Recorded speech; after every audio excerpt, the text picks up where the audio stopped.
aminareo hatrany ny fahasoavana sy ny fitiavana avy amin'Andriamanitra iray sy Jesosy Kristy Tompontsika. Amen. Anio andro fahaefatra amin'ny herinandro ny fanahy masina izay arahantsika amin'ny katekômène sy ny sampana torokasy hibanjinantsika ny loha hevitra hoe ny fanahy masina no nentin'i Jesosy sy ny mpianatra nandroaka ny fanahy ratsy. Hiderantsika an'Andriamanitra dia ho vakitsika miaraka ny salama. Salama 8:1. Salama 8:1, ny andiny 4:20 ka hatramin'ny 7:20.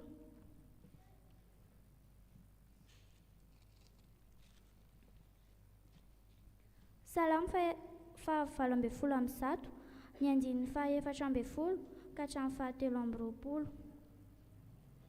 Rehefa hita dia arahantsika mamaky amin'ny anaran'i Jesosy. Jehovah no heriko sy fiderako, fa efa famonjena izy. Ao anday marina ny feo mioby noho ny famonjena. Ny tanana ankavanan'i Jehovah mampiseho hery. Ny tanana ankavanan'i Jehovah dia misandratra. Ny tanana ankavanan'i Jehovah mampiseho hery. Tsy ho faty aho fa ho velona, ka hitory ny asan'i Jehovah. No fahaizan'i Jehovah mafy aho. Nefa tsy natolony ho an'ny fahafatesana. Voainy vavahadin'ny fahamarinanao. Hiditra aho ka hideran'i Jehovah. Ity ny vavahadin'i Jehovah. Ny marina no hiditra eo. Hideranao aho fa efa namaly ahy ianao. Ho efa famonjeninahy. Ny vato izay nilavon'ny mpanao trano no efa tonga fehizoro indrindra. Ary tamin'i Jehovah izany ka mahagaga eo masontsika. Amen. Ataontsika ny hira 9:1 andininy 1.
Atolotra ho anao mandrakariva ny dera, laza, diobry iray tsara indrindra.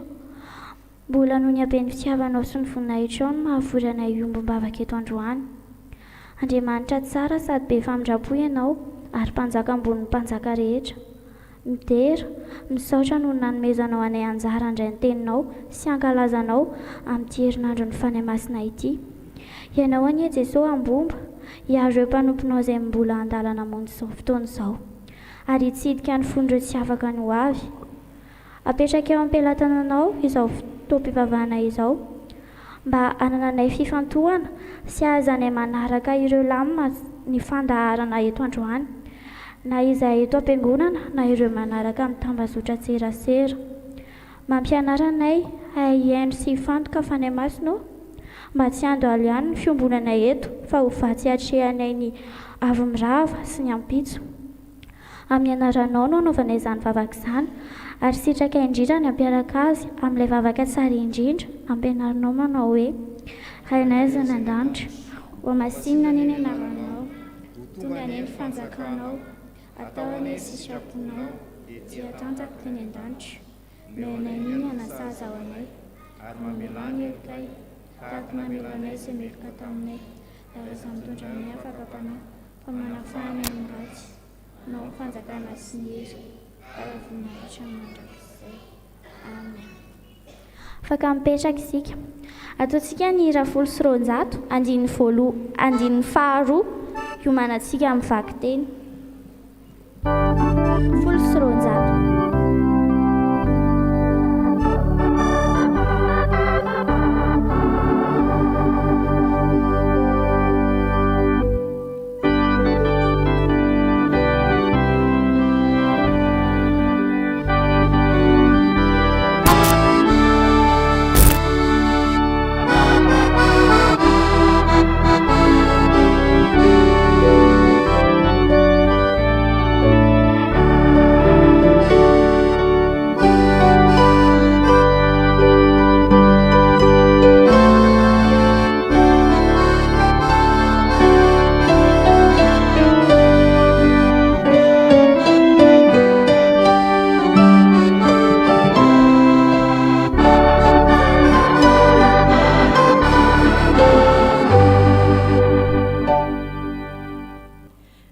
mamaky siain'ny teny soratra masina isika. Izany dia hitantsika ao amin'ny filazantsara araka ny Lioka 7 atomboka amin'ny 7:7 ka hatramin'ny 4:20. Lioka 7 atomboka amin'ny 7:7 ka hatramin'ny 4:20 amin'ny anaran'i Jesosy. Ary ny 70 lahy niverina tamin'ny fifaliana ka nanao hoe, Tompo, na dia ny demonia aza dia manaiky anay noho ny anaranao. Fa hoy Jesosy taminy, izao nahita ny Satana latsaka avy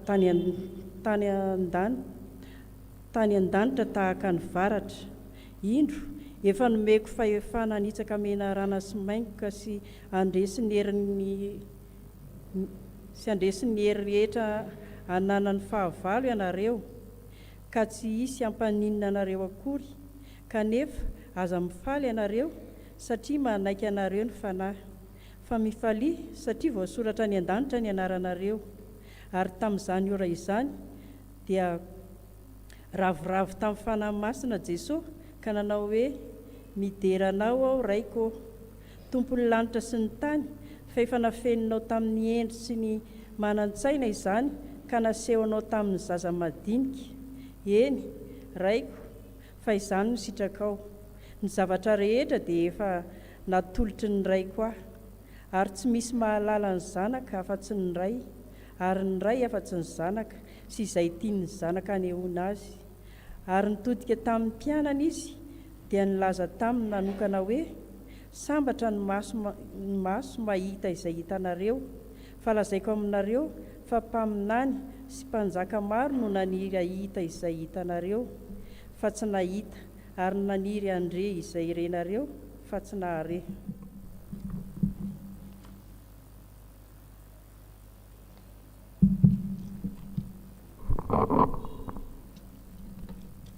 Matio 12 raisiny any 12:20 ka hatramin'ny 7:30.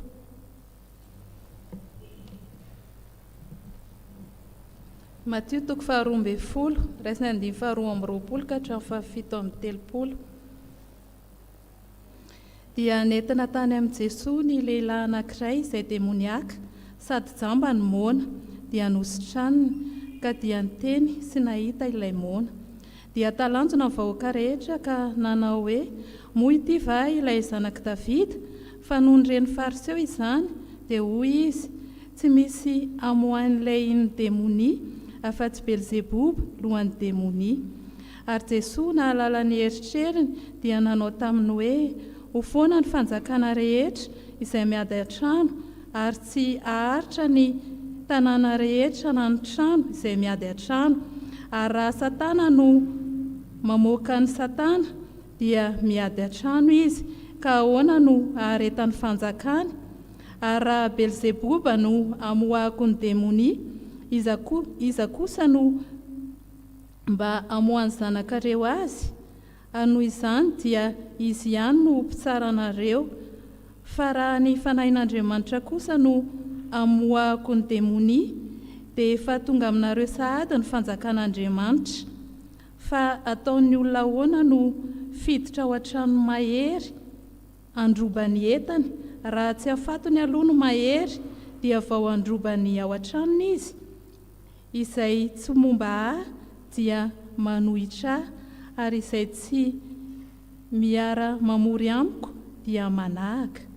Ary noho izany dia lazaiko aminareo hoe, ahazo famelan-keloka ny olona amin'ny ota sy fitenenan-dratsy samy hafa rehetra, fa tsy ahazo famelan-keloka ny olona amin'ny fitenenan-dratsy ny fanahy masina. Ary na iza no manao teny hanohitra ny zanak'olona dia ahazo famelan-keloka ihany. Fa na iza no miteny manohitra ny fanahy masina dia tsy mba ahazo famelan-keloka na amin'izao fiainana izao na amin'ny ho avy. Koa ataovy tsara ny azo mba ny voany, na ataovy ratsy ny azo mba ny voany, fa ny voany no ahafantarana ny azo. Ry taranaky menarana, ataonareo izay ratsy fanahy ahoana no fahay miteny zavatra tsara, fa avy amin'ny habeny ao am-po no hitenenany vava. Ny rakitra tsara no amohan'ny olona tsara fanahy zavatra tsara, ary ny rakitra ratsy kosa no amohan'ny olona ratsy fanahy zavatra ratsy. Ary lazaiko aminareo fa ampamohaina ny olona amin'ny andro fitsarana noho ny amin'ny teny foana rehetra izay ataony, fa ny teninao no hanamarinana anao ary ny teninao no hanamelohana anao.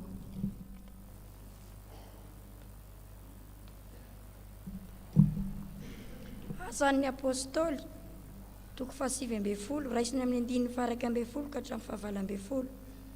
Asan'ny apôstôly toko 7:10 raisiny amin'ny 1:10 ka hatramin'ny 9:10.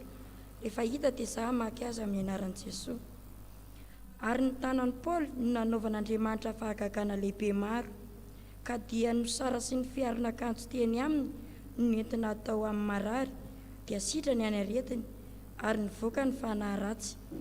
Ary nisy jiosy sasany mpiririo namoaka fanahy ratsy izay nanonona ny anaran'i Jesosy tompoko teo amboniny manana fanahy ratsy, ka nanao hoe mampianiana anareo amin'i Jesosy izay torian'i Paoly aho.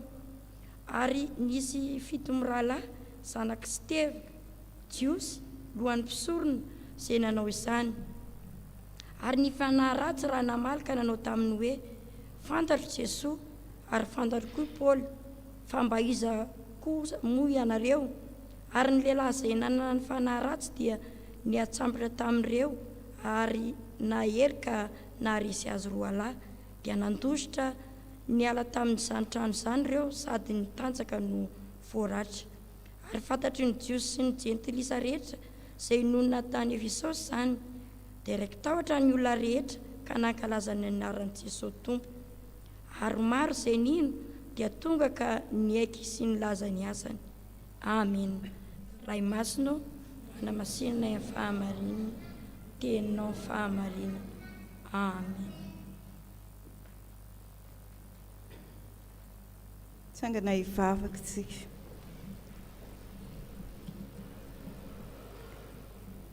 Sotranao zay ry Andriamanitra iray zanaka ry fanamasina, raha afaka namaky tamin'ny teny ndrazanay ny teny masinao. Ankehitriny fanampananatra, mpampianatra, mpanamasina, mameno mpitory. Ary ianao ilay mpanalalana, mpanavao ary mpanitsy anay, vakivaky io fonay mba haizanay mihaino ny teninao sy handray izany hafatra ao izany. Avy fanamasino, milanao zahay. Amen.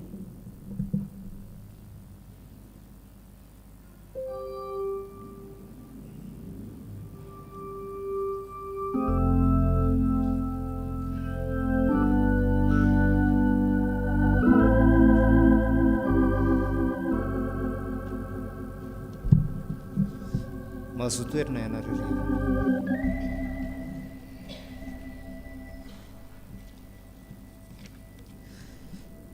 Falimeraba tsika ry havana, nahatratra zao andro fahaefatra amin'ny herinandron'ny fanahy masina izao. Ny loha hevitra izay banjinina amin'izao andro fahaefatra izao dia manao hoe ny fanahy masina no nentin'i Jesosy sy ny mpianatra nandroaka ny fanahy ratsy. Ny loha hevitra rehetra izay noentina tamin'ity herinandro fanahy masina ity dia mahakasika mihitsiny ary mandetika ao am-pontsika sy ao an-tsaintsika ny amin'izany hoe fanahy masina izany. Fa amin'ity anio ity ry havana, ny perikopa rehetra izay niraisina teo, perikopa anankitelo, ny Lioka, ny Matio ary ny asan'ny apôstôly, dia samy manindraindra sy mampianatra antsika, mampafantatra an'izany hoe herin'izany fanahy masina mandresy ny ratsy, mandresy ny fanahy ratsy izany. Reto dia hoe nentin'i Jesosy sy mpianatra nandroaka ny fanahy ratsy. Hoe na i Jesosy ary zany dia afaka niaraka tamin'ny fanahy masina, niaraka tamin'ireo mpianany ireo.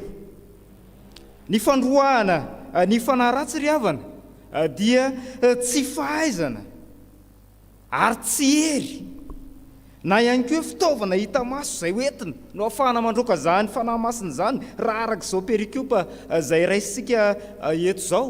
fa avy amin'ny alalan'ny fanahy masina no avitanan'izany. Raha jerentsika any amin'ny lioka toko 7:20 any no ahitantsika zany hoe fanahy masina zany hoe fa inona marina moa zany ty fanahy masina ity e. Andeha jerentsika ny lioka toko 7:20 hoy izy: ary tamin'izany ora izany dia ravoravo tamin'ny fanahy masina Jesosy ka nanao hoe mideranao aho raiko tompony lanitra sy ny tany fa efa nafeninao tamin'ny endry sy ny manatsaina izany ka nasehonao tamin'ny zaza madinika.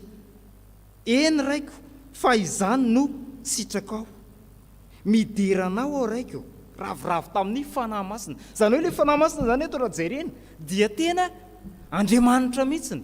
Ilay fanahy masina niara niasa tamin'ny Jesosy sy ny mpianatra nandresena ny asan'ny fanahy ratsy izay noentiny, izay noroasiny tamindreo mpanompo izay nanatona anazy teto. Arak'izany ry havana dia andeha ho jerentsika tsirairay isaky ny perikopa izay ndraisina dia ny lioka toko 7:17 ka hatramin'ny 7:20 no andeha hodiniantsika eto. Eto ry havana dia voalaza fa ny mpianatra izay mpianatra 70 no nalefan'i Jesosy hitoroteny sy anao asa fanompony.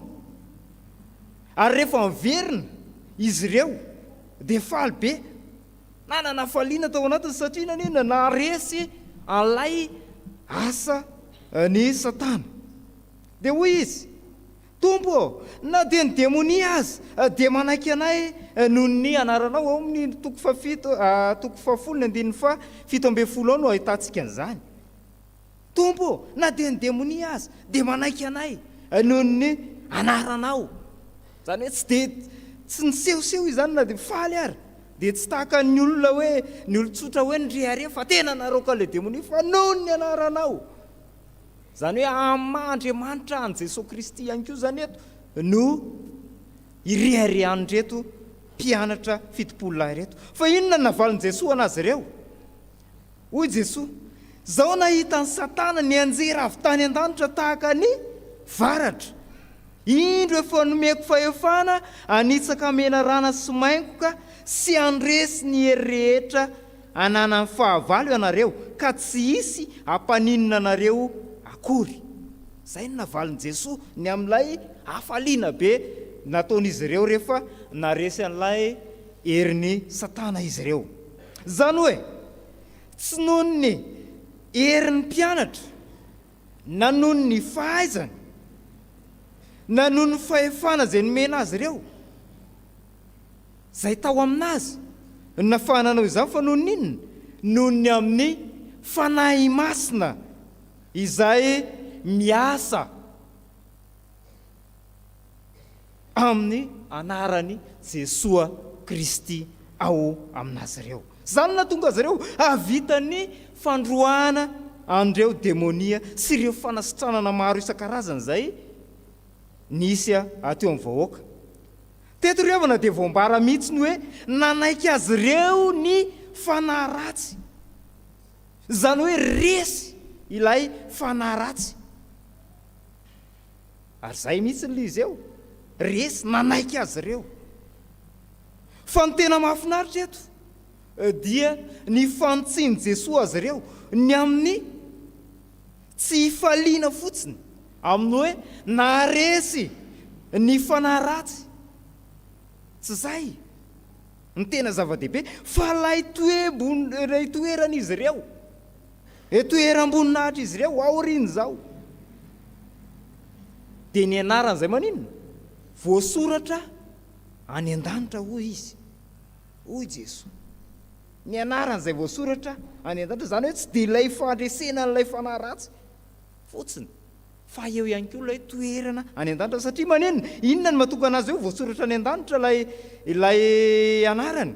Satria manenona, nandray ny fanahy masina izy, ary ilay fanahy masina mihitsy no niara-ny asa taminy, no entiny teny rehetra teny nandresena n'ilay fanahy ratsy. Dika zay rehefa nandray ilay fanahy masina, tsy nanosika an'ilay fanahy masina, tsy toetra tao aminy, dia maninona? Handova ny fanjakan'Andriamanitra izy ireo. Ary misy antondriavana le tenin'i Jesosy le milaza le hoe iny fa efa hitako Satana. Zany hoe Jesosy mihitsy le vavolombelona nahitany Satana izay nalatsaka tany. Jesosy io zany driavana dia tadidio fa efa nisy talohan'izao rehetra zao a. Zany hoe tsy teo an'ilay taty amin'ny filazantsara hitantsika ty fotsiny izy, hoe taty amin'ny fahaterahany. Fa efa nisy tany izy efa nahita Satana tamin'ny ady Satana tamin'ny anjely tany an-danitra no efa nahita nanatry maso mihitsy ny Jesosy hoe iny Satana nazera avany tahaka ny varatra. Manao ahoana zany varatra zany rehefa milatsaka, mirefitra, mirehatra, mivaivay, masika. Kanefa efa hitan'i Jesosy zany, ary zany no mahatonga anazy mampianatra foana ny mpianany mba hiomana, hiatrika any amin'izany hoe herin'ny maizina, herin'ny Satana izany. Ka izany indrindra no mahatonga anazy eto maneho fa ny fiarahany reto mpianatra ireto amin'ny fanahy masina dia tena zava-dehibe, satria ahatonga azy ireo ihany koa voasoratra any an-danitra. Lesona soana zany riavana amin'izany dia hita hoe tena manan-danja mihitsiny ny fifandraisana akaiky amin'ny Jesosy sy ny fanahy masina. Mba haninona? Mba ahafahana mandresy sy mivoaka ho mpandresy amin'ireo ady sarotra izay sedraina. Zany hoe tahaka anao kristianina ihany koa zany. Raha misedra ady sarotra ianao, misedra olana ianao izay afafin'ilay ratsy eo amin'ny fiainanao, dia maninona zany ianao? Mila mahatoky, mila miaraka amin'ny Jesosy, miaraka amin'ny fanahy masina mba ahafahana mandresy izany tahaka andreto mpianatra fitopolo lahy zay nandresy ny asa ratsy ny Satana reto. Ary ihany koa riavana tsy hoe mandray fotsiny fa mila mahatoky mihitsiny, mahatoky an'i Jesosy mandrakariva, satria ny teniny no efa nilaza fa ny zavatra rehetra dia efa natolotry ny ray azy avokoa. Efa natolotry indray voalaza ao amin'izao perikopa izao, raha namaky tsara sy nanaraka an'ilay vaky teny. Ary zany mahatonga mpamaky teny miomana foana rehefa mamaky teny mba handraisan'ny olona, henon'ny olona tsara, dia maharaka an'ilay izy ianao vao miteny dia hoe tao amin'ny anina zany. Raha nanaraka tsara ianao dia tahaka izany. Mahatoky ny teniny Jesosy mandrakariva, satria ny teniny efa nilaza fa ny zavatra rehetra dia efa natolotry ny ray azy avokoa. Zany hoe rehefa mandray an'i Jesosy zany ianao dia manina ihany koa mandray ilay hery, mandray ilay fahefany, mandray ny fanahy masina. Ary zany indrindra nisy ny Pentekosta izay nandatsahany ny fanahy masina tamin'ireo apôstôly izay ho ankalazaintsika amin'ny alahady ho avy izao. Ary tombony ho antsika pino zany riavana, nanomezany antsika an'izany fanahy masina zany mba hahafahantsika ihany koa mandresy any ratsy. Ary hitantsika porofon'izany nisy indreny hoe sampana, fifoazana, mpiandry, miady amin'ny herin'ny maizina ireny, herin'ny Satana ireny. Ho hitantsika vao teo zao nisy an'izany teto, tahaka izany.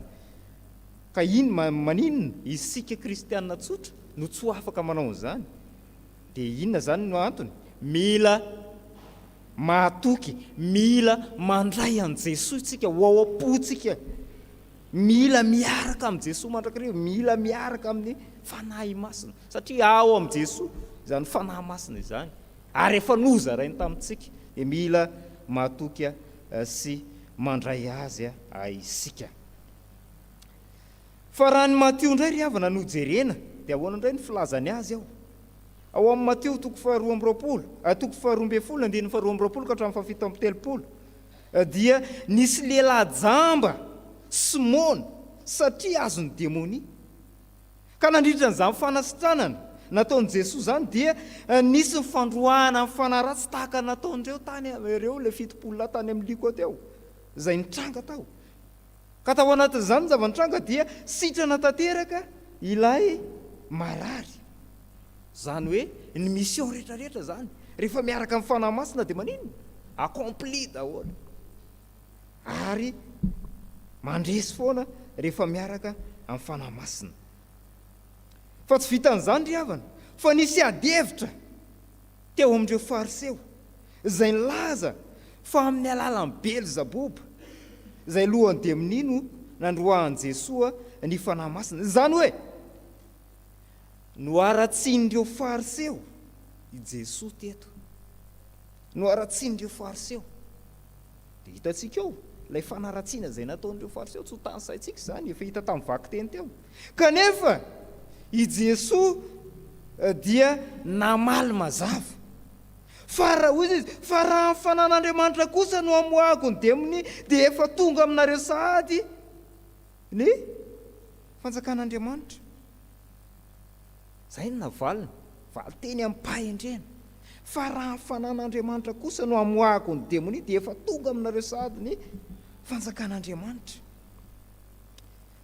Ty andin'ity ry havana no fanamafisana fa ny fanahy masina zany no loharano sy hery nanao izay ahafahan'i Jesosy mandresy ny fararatsy. Izany hoe raha tsy amin'ny alalan'ny finiherin'Andriamanitra dia tsy afaka androaka ny fanahy ratsy velively i Jesosy. Izay le izy, raha tsy amin'ny alalan'ilay fanahin'Andriamanitra izay mitoetra ho aminy. Ary izy moa amin'ny mahazanak'Andriamanitra azy dia ny fanahin'Andriamanitra mihitsy no ao anatiny, dia izany no amoahany an'ilay fanahy ratsy. Ny hoe fanahy eto ry havana, raha jerena izao tenin'ny Matio izao, filazany tsara araka Matio izao, dia midika hoe rivotra, dika ihany koa hoe afo. Dia jereo fa raha mijery an'ilay endrik'ilay fanahy ratsy teo tsika, dia hoe varatra, mirehatra. Izany hoe misy ifandraisany ihany le izy, mitovitovy. Fa ao anatin'izany nefa ry havana, io fanahy io, ilay rivotra na afo io ihany koa dia azahoana dika ihany koa hoe miasa, manetsika, na koa hoe manome aina. Ary ny fanahy izay resahany eto dia tsy fanahy fotsiny fa hoe fanahy avy amin'Andriamanitra hoy ny filazany tsara araka Mateo. Izany hoe tsy fanahy tsotra fotsiny izany fa manana ny hery sy ny fahefana, ary zany ilay ambaran'i Jesosy hoe efa tonga ny fanjakan'Andriamanitra. Le fanahy feno hery, fanahy feno fahefana, manambara fanjakana. Tonga le fanjakan'Andriamanitra, vao le fanahin'Andriamanitra miasa dia efa tahaka ny amin'ny fanjakan'Andriamanitra, satria resy ny heriny maizina izay manambara ny endrik'izao tontolo izao. Resy ilay fanahy ratsy izay manambara ny toetran'izao tontolo izao. Fa eo amin'ny andininy fa 1:30 Jesosy dia mampafantatra ny fanamelohana izay miteny ratsy ny fanahy masina. Araka ny nambara teo hoe amin'ity herinandro ity tsika dia mibanjina mihitsy zany hoe fanahy masina zany mila miletika ao an-tsaintsika, fantatritsika inona tokoa zany le mahizy azy an'ilay fanahy masina, mba hahafahantsika miomana amin'ilay fandraisana anazy rehefa tonga ilay Pentekosta. Dia eto dia mampianatra Jesosy ny amin'ny hoe izay miteny ratsy ny fanahy masina. Eto zany dia tena mila tandremantsika tsara ny amin'izany hoe fanahy masina zany. Mila mitandrina tsara tsika mba tsy azahoantsika ny fanamelohana na ny fitsaran'Andriamanitra mety hiantefa amintsika. Ka ao anatin'izany hoe inona moa mahatonga antsika hoe mety meloka amin'izany, dia noho ny fitenenan ratsy ny fanahy masina izay ambarany Jesosy eo. Fitenenan ratsy izy dia hoe blasfème, manao blasfème, miteny ratsy ny fanahy masina, izany hoe manamavo, manosihosy ny fanahy masina, mandà ny fanahy masina. Izany dia efa ao anatin'ilay hoe fitenenan ratsy ny fanahy masina, izany no ampiomanana sy ampitandremana atsika.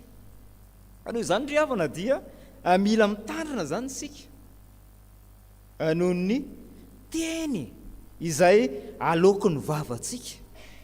Mila mitandrina tsika, teny aloka ny vavantsika tsirairay io, dia mila mitandrina hoe sao dia teny ratsy ka tonga fanamelohana tsika araka ny andininy fahena amin'ny telopolo sy ny fafito amin'ny telopolo eo amin'izao perikopy izao. Mila mitandrina isika indray jerentsika anie zany andininy fahena amin'ny telopolo sy ny fafito amin'ny telopolo zany andininy fahenina amin'ny telopolo sy ny fafito amin'ny telopolo. Ary lazaiko aminareo fa hampamoahana ny olona amin'ny andro fitsarana noho ny amin'ny teny foana rehetra izay ataony. Fa ny teninao no hanamarinana anao ary ny teninao no hanamelohana anao. Zany hoe ny teny aloko ny vavan'ny olona zany no hanamarinana ny olona na hanamelohana ny olona. Ary io teny izay aloko ny vavantsika io indray miteniteny foana. Mety ho teny manamavo ny fanahy masina manao blasphème. Dia zany no ampiomanana antsika ny amin'izao fotoana izao ry havana. Ary any amin'ny Matio 5:1-11 any Jesoa ihany koa dia manambara fa tsy izay miditra amin'ny vava no mahaloto ny olona fa izay mivoaka avy amin'ny vava. Zany hoe ny teny izay ambarantsika dia tadidio fa avy ao amin'ny fontsika ka mety ahaloto antsika izany. Ny teny rehetra izay ambarantsika zany dia mety hamatotra antsika. Zany hitandremana ampianarana antsika mba tsy hahatonga fanamelohana antsika. Sao miteny ratsy ny fanahy masina tahaka an'ireto fariseo ireto. Zay ny an'ny Matio. Andeha antsika hiditra amin'ny asan'ny apôstôly. Asan'ny apôstôly indray. Ao amin'ny asan'ny apôstôly 7:1-2:1-20 dia Andriamanitra nanao asa lehibe tamin'ny alalan'ny Paoly apôstôly. Na ozy izy eo na dia lambany azy dia nitondra fanasitranana sy fandroahana ny fanahy ratsy. Satria jerevy tsara le tantara eo fa izay nikasika ny lamban'ny Paoly dia naninona? Sitrana. Lambany fotsiny dia fa nasitrana an'ilay olona. Saingy nisy kosa nefa jiosy sasany raha nahita an'izany. Iza le jiosy resahana eo? Iza le anarana? Raha namaky an'ilay perikopa teo tsika. Iskeva le jiosy nolazainy eo. Iskeva io dia zanaky ny loham-pisorona, zany hoe zanak'olona manan-kaja tao amin'ny jiosy mihitsy. Nisy jiosy sasany izay niezaka nanahaka amin'ny Paoly, nahita an'ilay inona? Lay fahaizan'ny Paoly, lay fameza-pahasoavana nomen'ny fanahy masina amin'ny Paoly tamin'ny alalan'ny fanasitranana. Niezaka nanahaka amin'ny Paoly izy ka nanandrana nandroaka demoni tamin'ny anarany Jesoa. Hitantsika amin'ny 5:17-17 ny amin'izany tantara zany dia hitantsika mivokatra izany. Satria maninona? Fisandohana no nataon'ireo fa tsy hoe tena izy. Ny sandoka zany ty Iskeva aty. Ka noho izany dia naninona? Mazava ho azy tsy nahomby ny nataony. Satria olona maninona? Olona tsy nisy fahefana ary tsy nanana an'izany fahefana androaka demoni izany. Satria naninona? Tsy tao aminy fanahy masina. Olona tsy nandray ny fanahy masina izy ireo. Olona préare, olona mpialona. Dia mampandiny tena antsika izany ry havana hoe sao sanatria amintsika kristiana ankehitriny no tahaka izany. Mialona ny namana, mireare amin'ny namana izay manana ny fanomezam-pahasoavana avy amin'Andriamanitra. Fa dia eto dia hitantsika ny amin'ny Skeva izay nialona amin'ny Paoly. Ary namaly mihitsy n'ilay fanahy ratsy ho jerevana rehefa niasa izy eo. Namaly ilay fanahy ratsy. Ozy izy, fantatry Jesoa, fantatry koa Paoly. Zay nivaly nataon'ilay fanahy ratsy zay nisandoha zay nisaika mba horoahany Skeva. Fa mba iza kosa moa ianareo? Taonaneo izany fa na ny fanahy ratsy aza dia tadidio fa mahay manavaka ny olona hoe tia fen'ny fanahy masina sy ny olona izay mpiatsara velatsy olona mpialina, olona ratsy fanahy. Eritrereto amin'izany zany hoe fahaizan'ilay fanahy ratsy na ny demoniaka fa mahay manavaka io, ary mila mitandrina itsika mpanompon'Andriamanitra, asaoka ahonga ny demonia ianao, ny amin'izany fanoloran-tenanao sy ny fanomponao zany. Fa ny fanahy ratsy zany dia mahay manavaka mihitsy zany hoe olona manana ny fanahy masina sy olona tsy manana ny fanahy masina zany, raha samy mijoro eo anatrehany. Manoloan'izany ry havana, dia izany indrindra no ampianarana antsika ankehitriny, ny tokony hamasina antsika fa sao ho ampangain'ny devoly isika. Hita tara io ry havana dia manamafy fa tsy ampy ny fitenenana amin'ny anaran'i Jesosy raha tsy manenina manana ny fanahy masina isika. Matetika manko ny olona dia rehefa sendra olana todazatra dia miantso Jesosy zao, Jesosy, Jesosy, ary fomba fitenin'ny olona mihitsy Jesosy sy ny anona. Nefa tsy manana ny fanahy masina raha tsy ekeny hitari-dalana anazy koa, tsy ekeny ho mpanoro lalana, mpananatra, mpanoro, mpananatra, mpitari-dalana. Zay le endrika le fanahy masina, izay le maizy azy ny fanahy masina. Fa tsy manana an'izany akory, tsy manaiky an'izany akory izy, fa miantsoantso fotsiny hoe Jesosy. Dia izany ty tantara izay asehon'ny asan'ny apôstôly eto ty, ampangain'ny devoly ianao. Ny fandroahana amin'ny fanahy ratsy dia tsy amin'ny alalan'ny fomba fanao ivelany fotsiny zany, fa amin'ny hery sy ny fahamasinan'ny fanahy masina ao amin'ny olona. Mila manana fahamasinana zany ny olona. Andeha ho faranantsika sady ry havana izao toriteny sy fampianarana izao.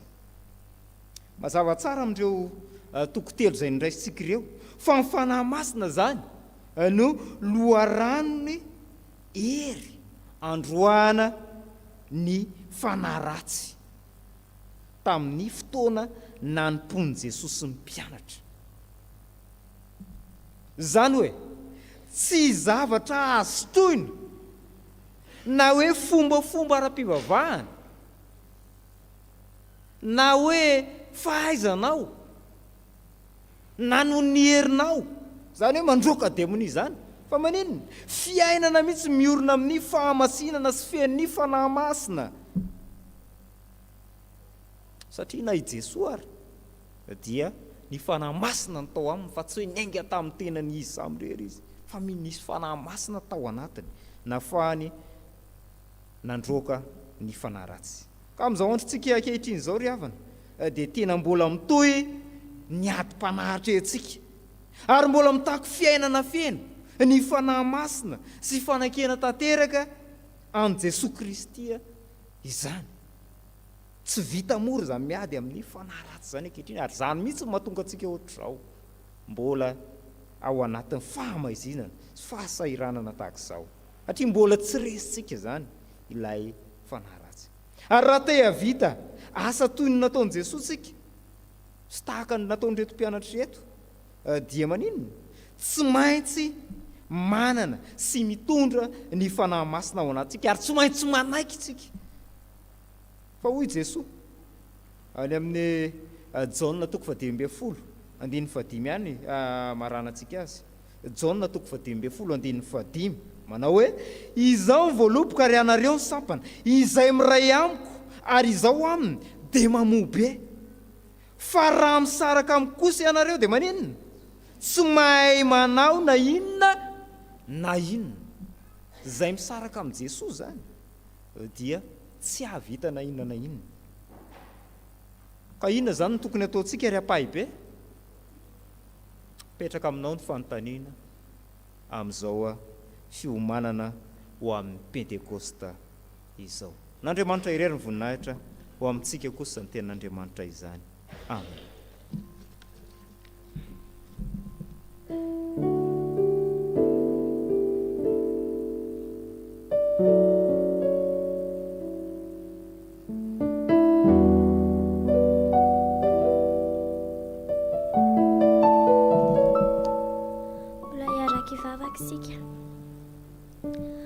Andriamanitra, mbola misaotra anao izay mbola menao anjara afaka nahare sy nandray ny teninao androany.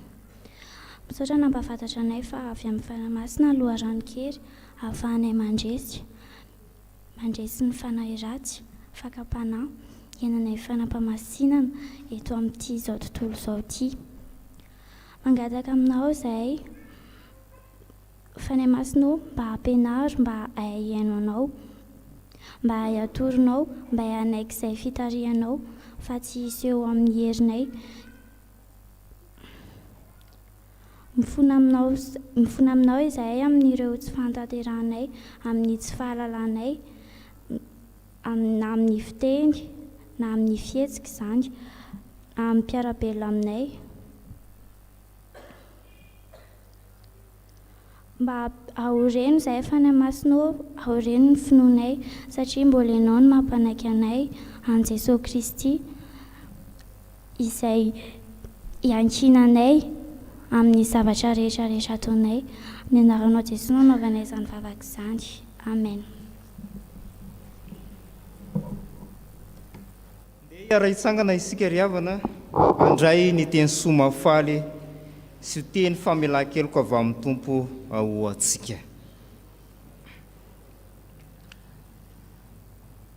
Ahoy ny Tompo, osotraniko ny fihodinanao, ho tianao tsy voahozonao, fa efa niala taminao ny fahatezerako.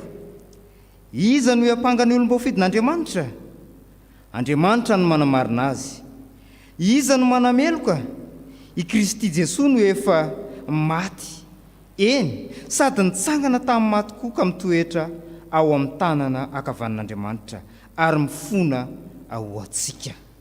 Ka noho izany ary havana malala, voavela ny eloko-areo noho ny anaran'i Jesosy Kristy Tompo, miderany Tompo. Sambatra ny olona izay voavela ny elony sy voasarona amin'ny fahotany. Sambatra ny olona izay tsy sain'i Jehovah eloka ary tsy misy fitaka amin'ny fanahiny. Amen. Mahazo toerana ianareo.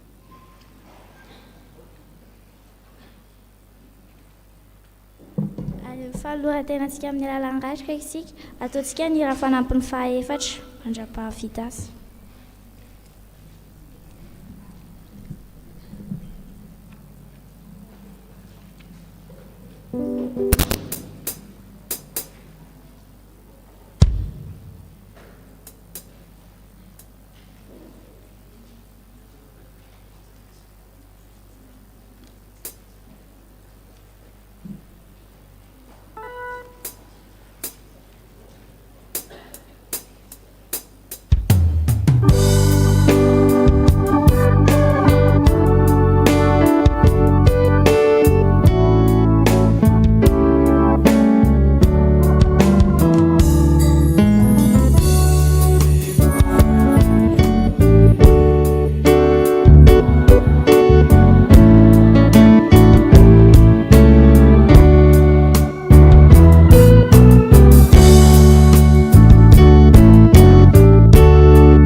ry tompony arena.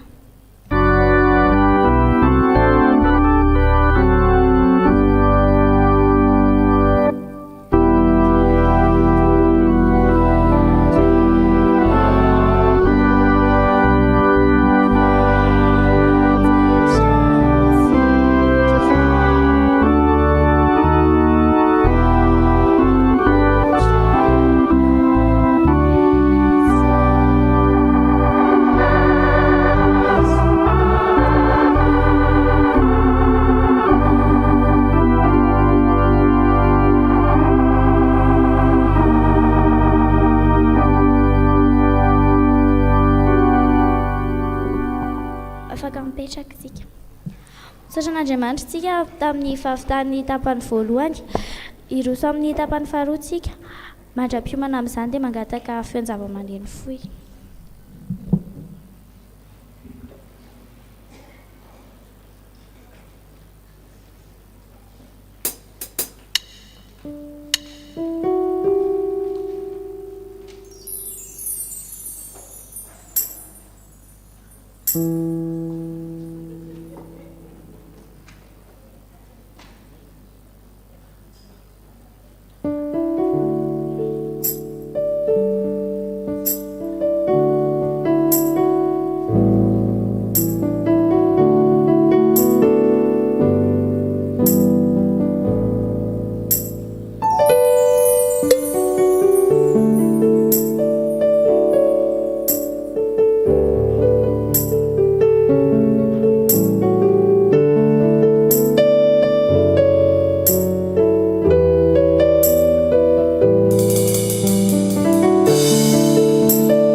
Izahay fikambanana catéchomène dia fianarabanareo amin'izao anio izao.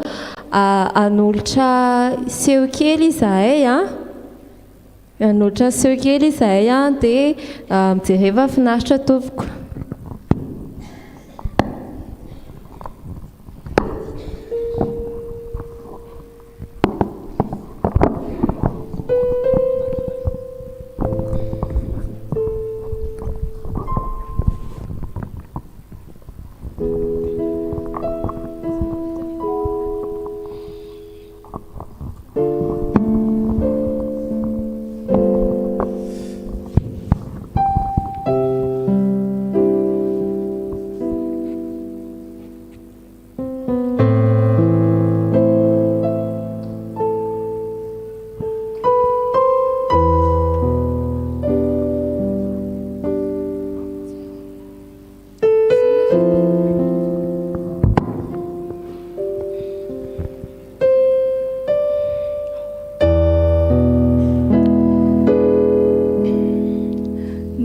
Andriamanitra izao rehetra izao nomeny endrika nasiany zava-maniry zava-mananaina tao anatin'izany raha olombelona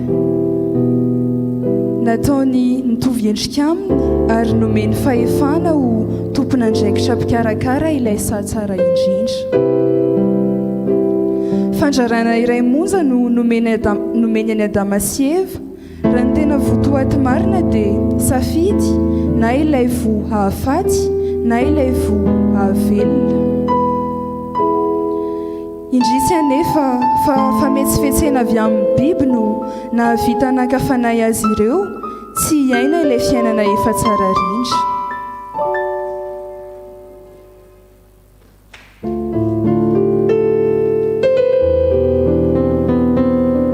Tsy nampozina hitondra fahafatesana hitera-paharatsiana ilay voankazo. Andriamanitra dia fitiavana manobaka hatrany ny famindrapony ho antsika izay nohariany.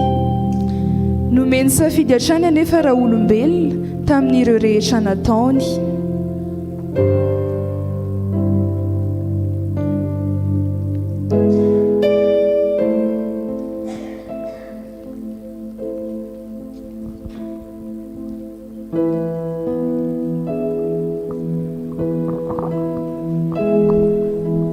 Naniraka ny zanany izy hanatanteraka ilay asa-pamonjena ho an'ireo mpino mba tsy ho very hiaraka mandrakizay amin'ny devoly.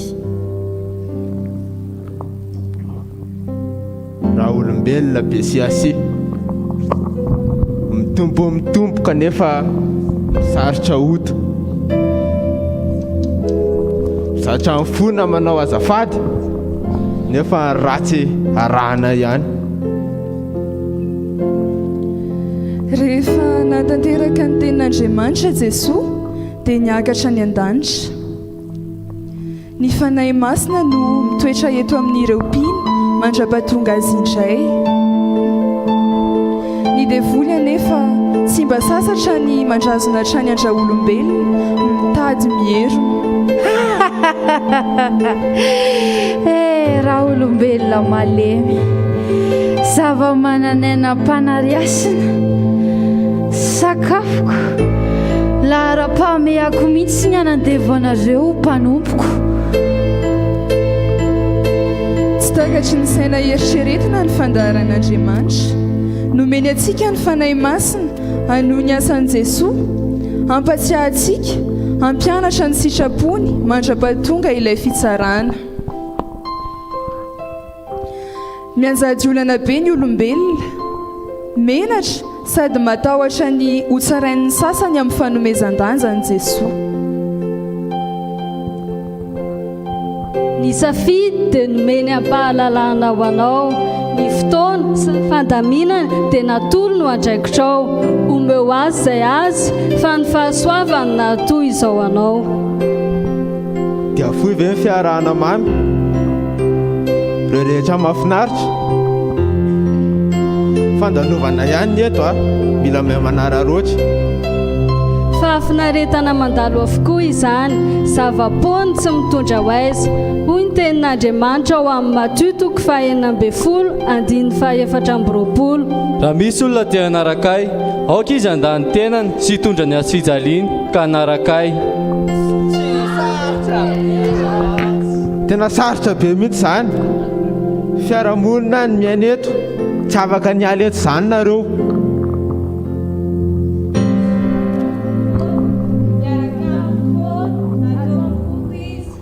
Mila mahay mifanaraka, miara-miaina, mamanaova ohatran'ny olona sasany. Angatsy hoe tia namana daholo ianareo. Mahay miara-miaina amin'ny olona, tia sy manampy ny hafa, fa ny tsy fanarahana sitrapon'Andriamanitra sy ny fampandeveran'Andriamanitra tsy azo ekena mihitsy. Ny eto tany aloha hatrehany e, ho faty daholo e.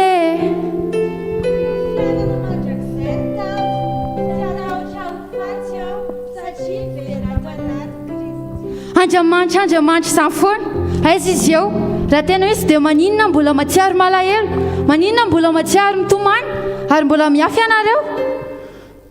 Ka tsy ny tsara ihany no azo avy aminy, fa inoky sy fantatra fa hitondra soa izy, satria fitiavany ay amin'ny mahazanany ay ny famaizany, ary izao anatraka sy ankatoa azy.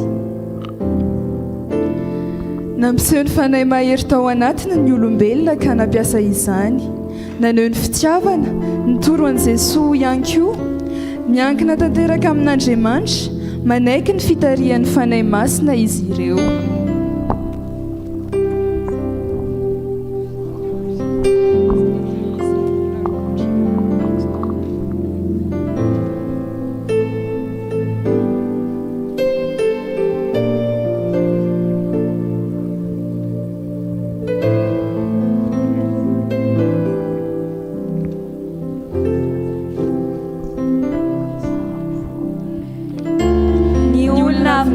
Fanahy masina dia miaina amin'ny fiainam-pahamasinana, olona voadio mahazo fitoniana.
Akasitrahantsika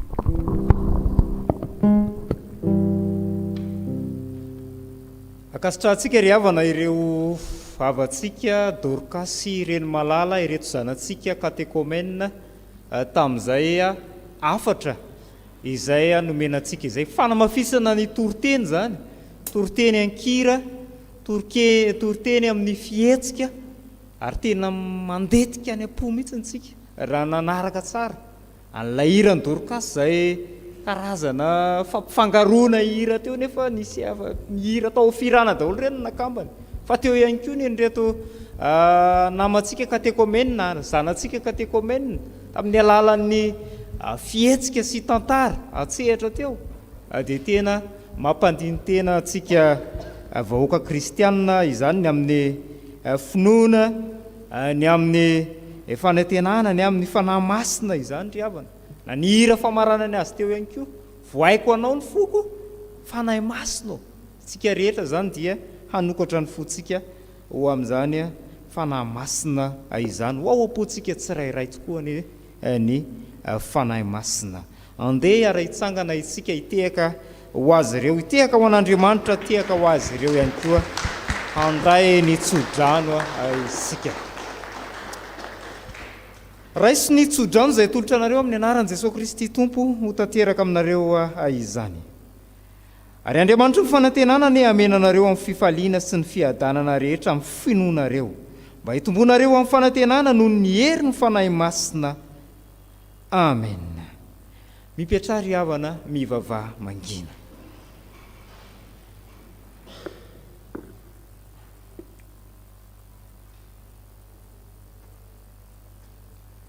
An'Andriamanitra irery ny voninahitra amin'ny anaran'ny Ray sy ny Zanaka ary ny fanahy masina. Amen. Dia mandehana amin'ny fifalian'ny tomponao ry havana.